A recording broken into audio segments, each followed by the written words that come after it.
Mga tropa Mactan Boys, ha? Kasama natin si Japan Wakan. Tingnan natin ang talent ito ngayon. Ayan. Oh. Hello po mga ate, magandang gabi. Yan, dito. Kailan ginawa yung painting na yan at sino ang nag-paint? Yan yung painting po ay yung nalalaman ko lang Sige. taga rito lang dito sa sa Lapu-Lapu. Ang nag-paint niyan? Yung pangalan niya ay Ay. si Manong Pino po. Manong Pino. Ginawa 1981. 1981. Manong Pino, taga dito rin sa Taga sa Lapu-Lapu. Lapu-Lapu. Yun. Yun talaga yung alam ko dito. Okay. Very good. Ito naman, ito. Ano ba yan? Ano naman to? Ay dito ay research ko sa Google to. Sa Google ko ay dito talaga bumagsak si Magellan. Magellan. At saka dito talaga siya Pintay. Pintay. Namatay. Diyan pa siya nakalibing. Ano lang, yung lugar lang saan siya bumagsak. So, dito sa lugar na to, dito mismo, namatay si Magellan. At saka, alam naman natin, at saka dito talaga, at saka meron din nakasulat. 1941. Okay. Pero on 27 April 1851. Every year may reenactment ko dito. Iba-ibang uring artista gumanap bilang Lapu-Lapu at Ganun. saka Magellan at saka yung Sino mga napanood mo na artist na gumanap na Lapu-Lapu? marami din, pati si Manny Pacquiao at saka si Jinky at saka yung bago pa lang yung yung vlogger na si Habibi. Habibi? Oo. Saka gumanap din si Philip Salvador at saka yung bilang Lapu-Lapu. Ganun. Hindi natin alam yun, no? At saka si ano ba yun, si Gado Sousa. Sa niya? Si Gado. Gardo Versosa. Parang nalaman natin yun, Gardo Versosa. Maraming mga artist ang gumanap dito. So, every year, ginaganap ang reenactment ni Lapu-Lapu dito. Sa, anong pekta? April 27. So, every April 27, mga tumbong, may reenactment ng Lapu-Lapu na dapat nyo abangan at pumunta kayo dito sa Mactan para mapanood natin. Mali mo, na personal ka mapanood yan. Interesante. Okay, ikot tuloy tayo. Sige. Sino ba yan doon sa ano yun? Sino nakasulat doon? Yan po yun bro. Yan yung na-search ko sa Google. 1866. Sino yan? Nandun sa bill. Siya yung nagbigay ni Magellan na siya yung nag-sponsor ni Magellan. Nag-sponsor para yung mga budget talaga. Siya yung nagpinas. Financial manager, sila libre ng pera kay Magellan para makarating sa Pilipinas. Para sa kupre ng Pilipinas, parang ganon. Pero yan, babae yan eh. Babae. Yan sa screen, sabihin yung totoong pangalan, Katwa Fernando, yan yung apelyido niya. Balitaran yata yung pangalan nila. Okay. Sige, sabihin dito naman tayo. Itong side na to, sino ba yan? Hindi ko mabasa. Sino yan? Nabasa ko yan sa Google talaga. Sindo Gobernador, Miguel Crios ay siya yung gobernador sa Spain. Yan lang ang nalalaman ko talaga. Pero napunta rin ba yan dito sa Pilipinas? Nakarating ba yan ng Pilipinas o hindi? Hindi yan nakapunta dito. Yan po yung na-search ko sa Google. Hindi siya nakapunta dito sa Pilipinas, pero siya lang ang gobernador na parang nagputos kay Magellan na pumunta din dito. Yun pala ang kasaysayan natin mga tumbong. Ikot ulit tayo sa kabilang gilid naman. Hindi rin tayo sa isang gilid. Sino yan? Sino nakapagkakad? Mabasa? Sino yan? Yan po yung Spanish name ni Magellan. Ano nakalagay? Yan? Hernando de Magallanes. Yan ang Spanish name ni Magellan. Okay. Yan? Kasi nabasa ko yan sa Google din.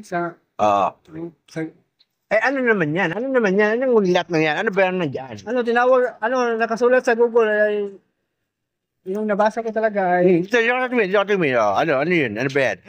Nakalibing ba dyan? tinawag yan na mass grave kasi Mass grave? mass grave po kasi Sino ang nakalibing dyan? sasabi-sabi lang po ay dyan raw nilagay sa mga tao ni Magellan. Dyan raw yan nilibing yung napatay na mga tao ni Magellan. Yung Yung mga tauhan ni Magellan na namatay, dito yung nilibing kaya mass grave. Marami ang nakalibing dyan. kasi sa lang yan, sa sabi-sabi ko, sa sabi-sabi lang. Mga pasang-pasang kwento. Sa pasawasi ng kwento lang. Sabihin, kaya ganyan pala kalakayan. Kaya pala, from the word mass, maraming taong nakalibing dyan. Parang Tama? ganun, parang ganun kasi nasabi eh. Okay, ikot ulit tayo. Okay, ano naman to isang to? Ito yung yung about ni Magellan, Ferdinand Magallanes kasi mababasa natin dito eh. Oo. Oh. Ito mga... Lapitan mo. Okay, mababasa. Sige, papakita lang sa mga tagapanood natin, okay? Okay, nandito na tayo sa idol ng Lapu-Lapu City. Si Lapu-Lapu syempre. Oo. Ilang taon si Lapu-Lapu nung namatay? Yan ay hindi ko ang alam ko lang ay sa katandaan niya kasi hindi ko lang masyado na Kaya. sa marami ng Okay. ano ko. Sige, okay yun. Saan nakalibing si Lapu-Lapu talaga? Pero sa nakasulat sa Google ay pagkatapos ng laban raw ay bigla lang nawala. Wala nang hindi na na-trace kung saan na siya. Pagkatapos ng laban. So, until now, parang Kasi sasabi-sabi na lang kasi sa haba ng panahon. kwento. So, Ito. wala talagang, hindi natin masabi o matukoy kung nasaan nakalibing si Magellan, parang ganun. Oh, parang ganun. Hindi natin So, ma-trace kung saan talaga. Misteryoso, Kasi hindi natin alam kung sino ang mga kamag-anak niya. So, dito, sa Mactan, wala na ba mga kamag-anak din sa Magellan? O dito ay sabi-sabi ay maraming umaangkin nga kamag-anak raw si Magellan. Ay si Lapu-Lapu pala. Si Magellan talaga. Ay, marami nagsasabi na kamag-anak nila si Lapu-Lapu. Ano ba talaga kasi ang pangalan ni Lapu-Lapu? Ang Lapu-Lapu ba ay pangalan o apelido? Kasi sasabi-sabi lang yan, yan talaga yung alam ko pero Sige. Ano yan? hindi ko lang alam kung Ang Lapu-Lapu ay pangalan o apelido? Ano siya? ano lang yan, yung parang ano lang yan, parang si Lapu-Lapu ay kasi hindi kasi sa haba ng panahon kasi may pangalan talaga siya kasi sabi ng mga din yung mga iba din may yung pangalan talaga ni Lapu-Lapu kasi hindi ko na-search sa Google. Sabi ng mga meron ding umangkin dito nga ang pangalan ni Lapu-Lapu ay Kuli Lapu-Lapu. Kuli Lapu-Lapu. Kuli. Kuli Lapu-Lapu. Kuli ang pangalan niya, tapos Lapu-Lapu ang apelido. Kuli Lapu-Lapu. Maraming pumunta dito, yan talaga yung pangalan niya. Pag ni-search ko sa Google, Pero, ni-search ko sa Lapu-Lapu is apelido, di ba? Tama ka. So, may mga tao pa ba na para hindi yata pinito hindi rin apelido Lapu-Lapu? talaga. Parang ano lang, parang code name ba? Parang gano'n? Parang code name yata. I see.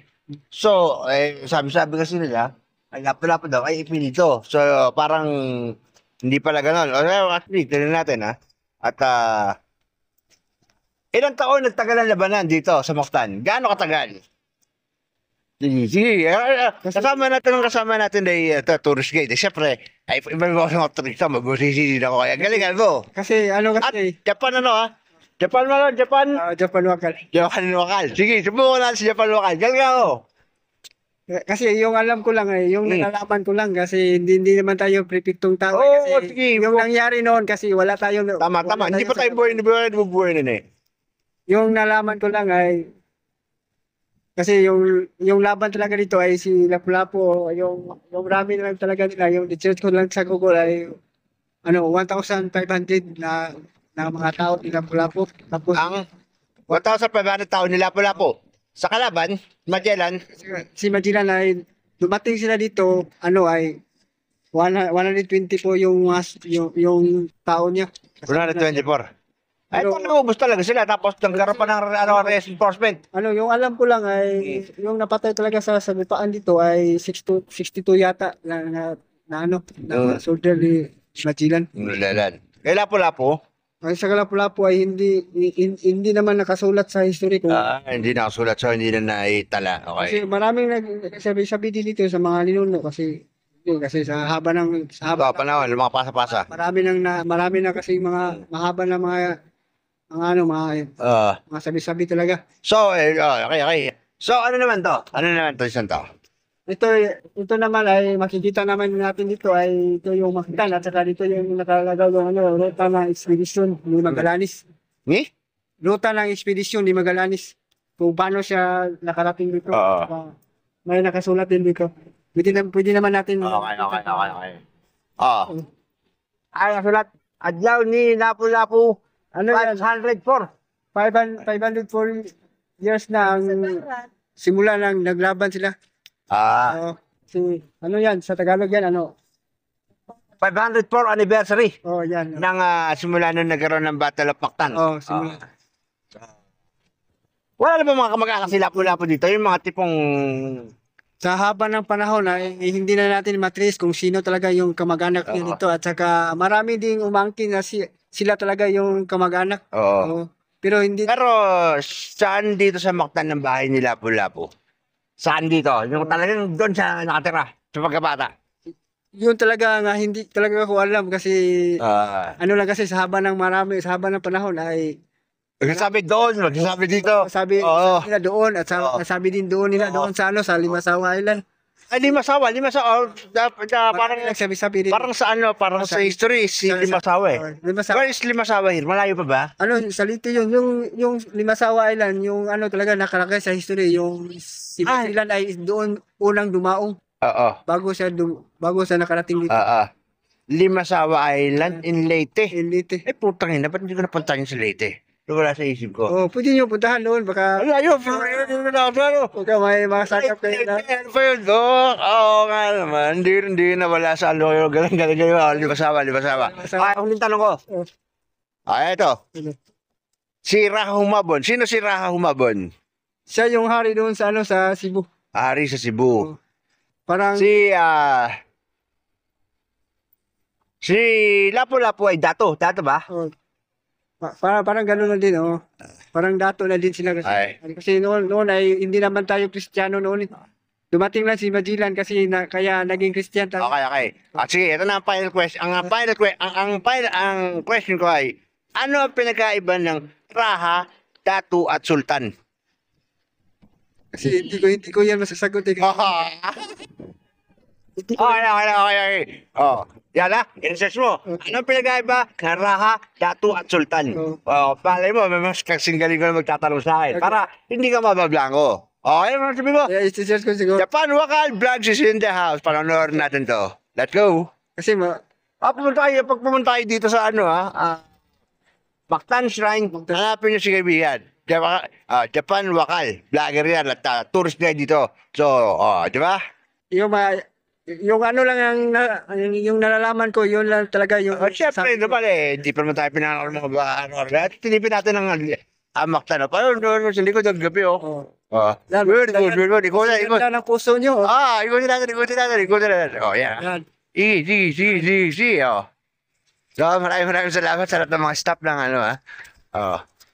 kay Sir Arnel at sa inyong lahat ng mga nandito at sa lahat ng mga trabaho at mga tambay dyan. Maraming salamat sa inyo mga